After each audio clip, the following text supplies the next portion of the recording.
दायो आं दंफैयो गुवाहाटी नोगोरमानि आइएसबिटिनि साखाथियाव थानाय ड्रिम सिटी हटेलनि बे सावराय नब्लाङाव बेवहाय बीपीपी बड' पिपल्स पार्टी राजखान्थि हान्जानि मोनसे बे जथुम हांख्रायनाय जादों। बे जथुम हांख्रायनायाव बिथांमोना गोबां थांखि आजावदों। फैबाय थानाय जिथु आसाम आयेन आफादनि बिसायख'थि बे बिसायख'थियाव बिथांमोना बादायनो थाखाय गोख्रोङै साखाफारा जानायखौ नुनो मोननाय जादों। आरो बे समाव आंजों लोगोसे दं बड' पिपल्स पार्टीनि आफादगिरि मानगोनां डक्टर गाम्बारि मुसाहारि बिथां आरो लोगोसे नेहाथारि बिथाङाबो आंजों लोगोसे दं। आरो बिथांनिफ्राय जों खायसे बाथ्रा मिथिनानै लागोन बिथांमोना फैगौ आसाम आयेन आफाद बिसायख'थिखौ लानानै माबायदि सांग्रां जादों आरो एबा थियारि जानानै दं। बिथांमोना बिसायख'थि बादायनो थियारि जादों आरो बे समाव जोङो बिथांनिफ्राय खायसे गोनां बाथ्राफोरखौ मिथिना लागोन। आंजों लोगोसे दं मानगोनां आफादगिरि बिथां। नोंथाङा बे दिनैनि हाबाफारि बे थांखि आजावनायनि सायाव नोंथाङा मा बुंगोन? खुलुमनाय थाबाय। दिनै बड' पिपल्स पार्टी जानानै जोङो अल अभार आसाम बिटिसिनि बायजोआव 20 जिल्ला जोङो दाफुंबाय। बड' पिपल्स पार्टी जिल्ला कमिटि जों दाफुंनानै जों नायगिदिंदों। जोंनि जेंना जेथो गोबां दं आरो जाखिनि जोंनि जेंना जेथो दङ बा बे जेंना जेथोखौ सुस्रांनो थाखाय जोङो मोनसे राजनिति दोलो बेखौ दानानै जोङो आवगायनो सानदों। थांखियानो जाहैबाय जोंनि फैगौ बिधान सभा बिसायख'थियाव जोङो बड' पिपल्स पार्टीनि सापर्ट खालामनानै बा सोरखौबा जोङो थिखांनानै जोंनि बर'फोरनि माखासे जेंना जेथोखौ बेखौ सुस्रांनायनि थाखाय जोङो राहा लानो थाखाय जोङो आगान सुरदों। बेनो जाहैबाय बिटिसिनि बायजोनि जा बर' कसारि वेलफेयार अट'नमास काउन्सिल बे काउन्सिलनि सिङाव थानाय बर' रायजो राजाफोरनि गावनि राव हारिमु थुनलाइ आरो राजखान्थियारि जेंना गोबां जौगाथायनि बिथिङाव जोङो दङ। जोङो दाबो जौगाथायनि थाखाय जेबो खामानि मावनो हायाखै। बिनि अनगायैबो बिटिसिनि बायजोनि जा बर' कसारि वेलफेयार अट'नमास काउन्सिल बे बर' कसारि वेलफेयार अट'नमास काउन्सिला दिनै बोसोरबा बारलांबाय। बोसोरबा बारलांखांनायनि उनावबो बर' कसारि वेलफेयार अट'नमास काउन्सिलनि दासिमबो बिसायख'थिनि थाखाय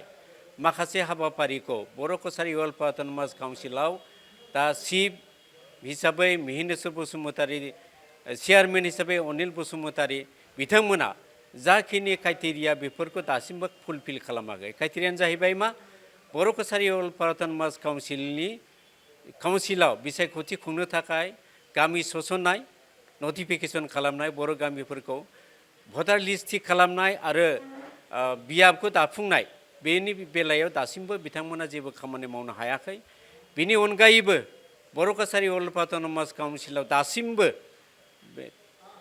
जागायजेननायनिफ्राय 13.5 crore बे रांल' होयो। बे 13.5 crore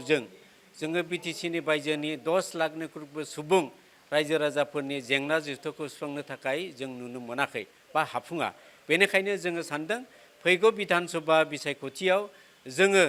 बिजाथि होनानै जोङो सापर्ट खालामनानै जोङो सासे एमएलए बा एमएलए दैथायनानै जोंनि जेंना जेथोखौ नारसिननो थाखाय सुस्रांनायाव जाफुंसारनि थाखाय जोङो नारसिननो थाखाय जों बिथांखौ बिजाथि हिसाबै बिथांमोनखौ जोङो बिजाथि महरै जोङो दैथायगोन आरो बेखौ थिरांथा लादों। आरो जोङो दा 20टा समस्तियाव जोङो बिजाथि महरै जोङो बड' पिपल पार्टीनि जानानै सापर्ट खालामनानै जों बिजाथि होनो थाखाय जोङो थाम-थिम खालामदों। बेनो जाबाय ढेकियाजुलि, धेमाजि, जनाइ, दुधनৈ, राङापारा, गलाघाट, सरपथार, रङिया, दिमुरिया, बरसला, बक'सयगाव, दिसपुर, गुवाहाटी सेन्ट्रेल, जालुकबारी, लखिमपुर, गहपुर, बिश्वनाथ, बरहमपुर, नलबारी आरो बरपेटा बे समस्तिफ्राव प्राय 20 समस्तिफ्राव जोङो बिजाथि महरै दैथायनायनो जोङो थिरांथा लादों। आरो बै 20टा जिल्लायाव जोङो बर'फोरनि भटार्सआ 20,000-निख्रुइबो बांसिन दङ। दा 20,000 जेराव बांसिन भटार्स बर' जों बे बर' ओनसोलफ्राव बा जिल्लाफोरनि समस्तिफ्राव जोङो बर' केन्डिडेटआनो जा बा जोङो सापर्ट खालामनाय सोरबा आदिबासियानो जानो हागौ, सोरबा मिसिं जानो हागौ, सोरबा अना बर'आनो जानो हागौ, जोङो बिथांमोनखौ जों सापर्ट खालामनानै जोङो फैगौ बिधान सभा बिसायख'थिनि थाखाय जोङो थाम-थिम खालामगासिनो दं। नोंथांमोना सोरनि फारसेनिफ्राय मदद हास्थायदों बा मदद मोनगोन? जेरैहाय BKWAC नोंथांमोना जिबायदि अपोजिशन हिसाबै नोंथांमोना गसंथेनो नागिरदों बिटिसिनि बायजोआव बड' पिपल्स पार्टिया बे बिथिङाव नोंथांमोना सोरनिबा मदद मोनगोन होननानै आसा खालामदों ना जोङो बे बिसायख'थिनि बेलायाव जोङो रावनिफ्रायबो गुबुन गुबुन राजनितिक दोलोनिफ्राय जों मदद हेफाजाब जों बियाखै लायाखैबो जों लानायनिबो ओंथि गैया जोङो जोंनि जेंना हिसाबै जोंनि जेंनानि जेथाखौ सुस्रांनो थाखाय जोङो गावनो गसंखांदों जोङो आन्सलिक दल आसामाव जाखिनि आन्सलिक दल दं रिजनेल पार्टि दं बिथांमोनखौ जोङो मदद आरो हेफाजाब जोङो लागोन बेनो जाहैबाय मोनसे लेबार पार्टि आरो north east indigenous peoples party होननाय बिथांमोननो दं आरो जोंजों गुबुन गुबुन राजनैतिक दोलो आन्सलिक दल बिथांमोना जोंजों रायज्लायगासिनो दङ जों बेखौ दाबो बिथांमोनजों रायज्लायफुंनो हायाखै जोङो गाबोननिफ्राय बा दिनैनिफ्राय लानानै स्टार्ट खालामनानै जों आवगायगोन आरो गोबां राजनैतिक दोलोफ्रा जोंखौ मदद आरो हेफाजाब होगोन जोंनिसिम दासिम खौरां फैगासिनो दङ नोंथांमोना बिजाथि मुं फारिलाइखौ माब्ला फोसावगोन जोङो 20सिम जोङो आवगायगोन 20 मार्चहालागै जोङो घोषणा खालामगोन जों फोसावगोन बेखौ जों दा थाम-थिम खालामगासिनो दङ आरो बिजाथि बिथांमोननि जाखिनि डकुमेन्टस बेफोरखौ जोङो थाम-थिम खालामनो थाखाय जोङो बिथांमोननो रेडि खालामनो थाखाय बिथोन होनाय जादों जिहेतु दा बिटिसिनि बायजोआव BKWAC दं BKWACआ लोगोसे बिजेपि सरकारजों खुंथाय गौथानाय बिजेपि सरकारजों मददाव थागोन नोंथांमोना अपोजिशन बेरेखा दोलो हिसाबै नोंथांमोना माबायदि बिथांमोनजों जुजिनो हागोन नोंथांमोना माबायदि साखाफोरा नोंथांमोननि BPP फारसेनिफ्राय जोंहा बिसास दं बिटिसिनि बायजोनि बर' कसारि वेलफेयार अट'नमास काउन्सिल दिनै बोसोरबा बारबाय जेबो मोनफुङाखै बिथांमोना जायफोर दैदेनगिरि जादों बिथांमोना गाव गावनि सिटखौ लानानैल' बेस्थ' चेयारमेन बा सिबान जा बिथांमोना माखासे सोद्रोमा बिथांमोना गाव गावनि डिजिगनेसनखौ लानानै गिदिंगासिनो दं नाथाय बिथांमोना डेभेलपमेन्टनि थाखाय दिनैसिम जेबो खामानि मावनो हायाखै अल अभार आसाम 24 जिल्ला 10,000निख्रुइ बांसिन सुबुं बर' हारिनि जा जेंना जेथो बे जेंना जेथोखौ सुफुंनो थाखाय जेबो बिथांमोना हायाखै हाफुंनाय नङा दा जोङो आसा खालामदों बेफोरनि बेलायाव रायजो राजाफ्रा बर' रायजो राजाफ्रा बिथांमोननि एगेन्स्टै दा बिथांमोननि बेरेखायै गसंथादों आरो जोंबो गसंथादों आरो जों आसा खालामदों आरो जोंखौ सापर्ट खालामदों BPP दानायावबो जोंखौ सापर्ट खालामदों आरो नैबे बिसायख'थियावबो बिथांमोननिख्रुइ बांसिन बर' हारिया जोंखौ मदद आरो हेफाजाब होगोन होननानै जों आसा खालामदों जायखिजाया बिथांमोना बिजेपि दोलोजों थाब्लाबो जों आसा खालामदों बिथांमोननिख्रुइ बांसिन जोंनि बर'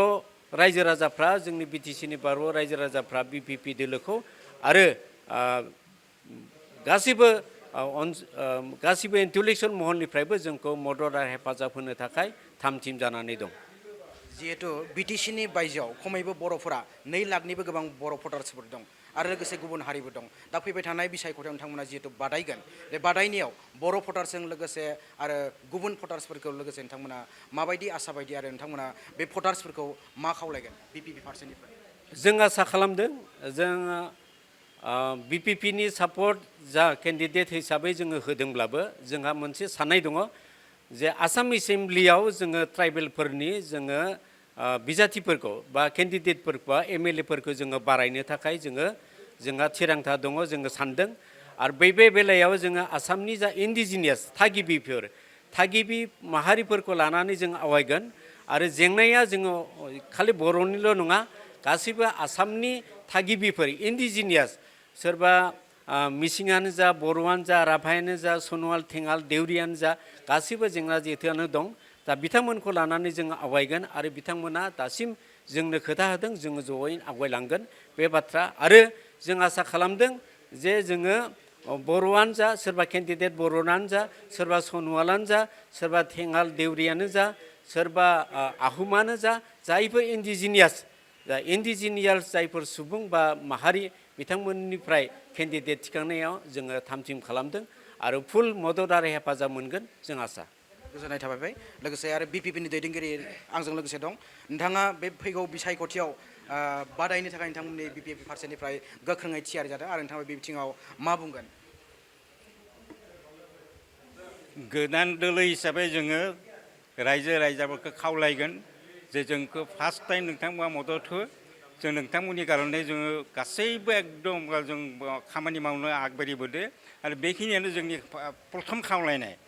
बेनि उनाव जोङो बिथांमोननि मदद लानानै जों खामानि मावगोन होननानै जोङो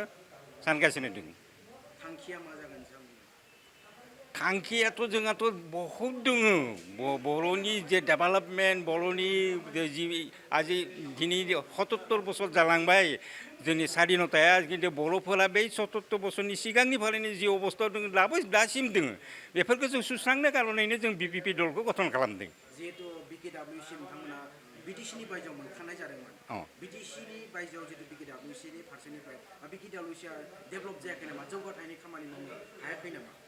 बेखौनो बयबो नुगासिनो दङ मा खामानि मावदो BKWACनि दैदेनगिरिफोरा बिथांमोना बिजेपिजों लोब्बा जालांबाय बिजेपियाथ' डेफिनेटलि जों ट्राइबेलनि कारणे जेबो खामानि मावा जों नुगासिनो दङ बिजेपिया जोंनि माहारिनि कारणे जोंनि ट्राइबेलनि कारणे बिखेखखौ बर'नि कारणे जेबो खामानि मावा दिनै नोंथाङा नुगासिनो दङ जे बे सायख'थिफोराव 26 एसेम्बलियाव किमानजन बर' केन्डिडेट होदों नोंथाङा प्रश्न खालाम बिजेपिखौ प्रश्न खालाम नोंथांमोना बिजेपिखौ प्रश्न खालाम नोंथांमोना बिजेपि किमान केन्डिडेट होखो बिथांमोना खुंथाय दोलोजोंनो दं बिजेपिजोंनो हे बिथांमोना खुंथाय दोलो बिजेपिजोंनो दं मानो जौगाथाय खालामनो हायाखै नोंथाङा मा बुङो माबोरै खालामनो बिजेपिया हेंथा होबाय थायो बिजेपिया हेंथा होबाय थागोन आरो एकदम दासिमबो होगासिनो दङ आरो भबिष्यतआव होगासिनो थागोन डेभेलप खालामा बिथाङा बिजेपिया कुनु दिन डेभेलपमेन्ट बिथाङा मा बिसोरगोन केबल वेलफेयार स्किम होननानै दाबायना दोनगोन फर टाइम बिं नोंथांमोना बिदिबा फैगौ बिसायख'थियाव बेरेखा दोलो हिसाबै गोख्रोङै बाहागो लागोन डेफिनेटलि जों गोख्रोङै बाहागो लागोन आरो जौगानायनि कारणे बिटिसिनि जौगानायनि कारणे जों जिमान खामानि मावनो गोनां दं सब खामानिखौनो जों मावनो गोनां थियारि लादों बिथाङानो जाहैबाय बिपिपिनि दैदेनगिरि बिथाङा बिजेपि सरकार बा BKWACजों गोख्रोङै खुद्रिनाय फोरमायदों आरो आंजों लोगोसे दंबावो बेबायदिनो बिपिपिनि गाहाय नेहाथारि बिथां आरो नोंथाङा नोंथांमोननि जिथु दिनैनि बे हाबाफारिखौ लानानै आरो फैगौ आसाम आयेन आफादनि बिसायख'थि बेखौ लानानै नोंथांमोना माबायदि साखाफारा आरो नोंथाङा मा बुंगोन बिटिसिनि बाहेरनि जोंनि बर' जाथि हिसाबै जों बर' जाथि हिसाबै दासिम 24 जिल्लायाव 20 जिल्लायाव जों गठन खालामबाय बर' पिपल्स पार्टी बेखायनो जों मोनसे गोख्रों जोंनि जाथि थैनाय थांनाय जोंनि दावगानाय जोंनि संरैखा रांखान्थियारि बिथिं सोलोंथाइ बिथिं गासैबो बिथिंखौ लानानै जों मोनसे बर' पिपल्स पार्टी दादों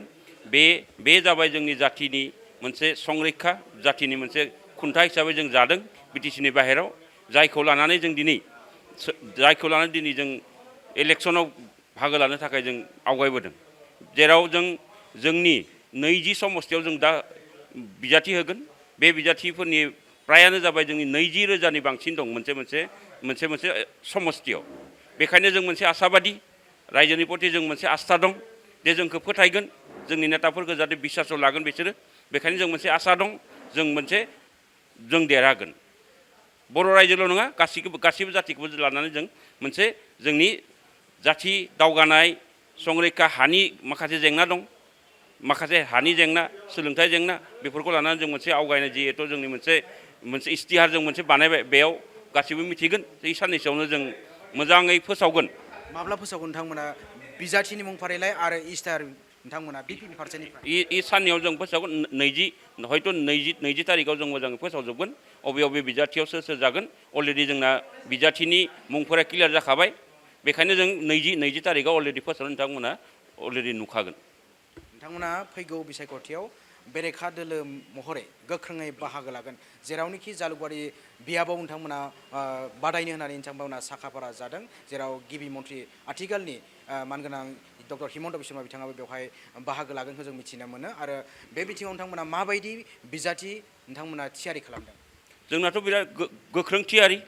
जों चिफ मिनिस्टार हिसाबै नङा हिमन्त बिश्व हिसाबै जों बिजाथि होगोन जाय बिजाथिया हिमन्त बिश्वखौ फेजेनगोन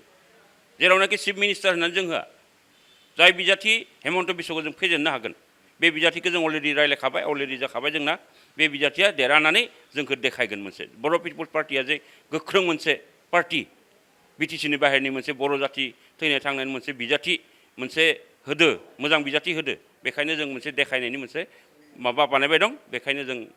होगोन आरो जों देरहागोन देरहाना जोंनि सियर गोजोननाय थाबाय बिदिबा बिथांमोना बड' पिपल्स पार्टिनिफ्राय गोख्रोङै फैगौ आसाम आयेनारिफोरनि बिसायख'थियाव बाहागो लागोन होननानै बिथांमोना फोरमायदों आरो खुंथाय दोलो BJP आरो BKWACनि फारसेनिफ्राय बिथांमोना बिथांमोननि सायाव गोख्रोङै खुद्रिनायखौ बिथांमोना फोरमायदों आरो मख'जाथावनांगौ बाथ्राया बिसोरदि बिथांमोना डक्टर हिमन्त बिश्व शर्मा बिथांनि बेरेखायै हेंथायै जालुकबारि बियाबाव बिथांमोना बिजाथि दैखांगोन होननानै बिथांमोना फोरमायदों आरो बिथांमोना गोख्रों सासे दैदेनगिरिखौ बेवहाय थिसननो थाखाय बिथांमोना साखाफारा जानायखौ बिथांमोना फोरमायदों आरो BTCनि बायजोआवबो बिथांमोना बड' पिपल्स पार्टि बिथांमोना गोख्रोङै दानानै लाबाय आरो खमैबो 20निबो गोबां जिल्लायाव बिथांमोना ब्लक खोलोबसिमबो बिथांमोना दानानै लाबाय बड' पिपल्स पार्टिखौ आरो बिथांमोना फैगौ आसाम आयेनारिफोरनि बिसायख'थियाव गोख्रोङै बाहागो लागोन होननानै बिथांमोना जोंनिसिम फोरमायबाय।